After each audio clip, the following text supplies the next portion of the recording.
ప్రముఖ కథానాయిక నివేదా పేతురాజ్ ఎంగేజ్మెంట్ రాజ్ హిత్ ఇబ్రాన్తో ఈ ఏడాది ఆగస్టు మాసంలో జరిగింది. చాలా సీక్రెట్గా ఈ విషయాన్ని ఉంచిన నివేద ఆ తర్వాత సోషల్ మీడియా వేదికగా దీన్ని తెలియజేసింది. దుబాయ్లో స్థిరపడిన మలయాళీ బిజినెస్ మ్యాన్తో నివేద ఈ ఏడాది చివరిలో 7 అడుగులు నడుస్తుందని అంతా అనుకున్నారు. అయితే చిత్రంగా మొన్న క్రికెటర్ స్మృతి మందాన చివరి నిమిషంలో తన వివాహాన్ని రద్దు చేసుకున్నట్టుగా నివేదా పేతురాజ్ పెళ్లి కూడా రద్దయినట్టు తెలుస్తోంది.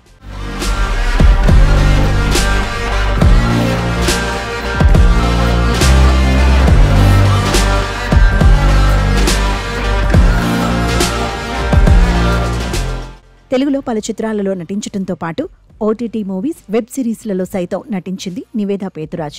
అంతేకాకుండా కార్ రేసింగ్లోనూ తన సత్తాను చాటింది. తెలుగులో 2 ఏళ్ల క్రితం చివరగా విశ్వక్సేన్ దాస్ కా ధమ్కీలోనూ, బూ సినిమాలోనూ ఆమె నటించింది. అలానే గత ఏడాది పరువు అనే వెబ్ సిరీస్లో చివరగా దర్శనమిచ్చింది. ఆ తర్వాత నటనకు దూరంగా ఉంది. బహుశా వ్యక్తిగత జీవితానికి ప్రాధాన్యమిస్తూ వైవాహిక జీవితంలో స్థిరపడాలని నివేద భావించి ఉండొచ్చని అంతా అనుకున్నారు. ఆగస్టులో ఆమె తన ఎంగేజ్మెంట్ గురించి చెప్పినప్పుడు కూడా అదే భావనలో ఉన్నారు.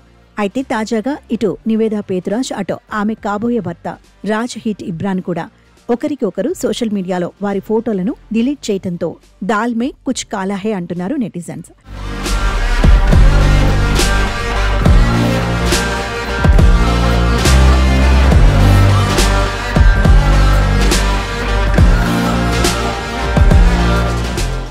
నివేదా పేతురాజ్ సైతం ఈ విషయంలో ఎలాంటి క్లారిటీ ఇవ్వలేదు.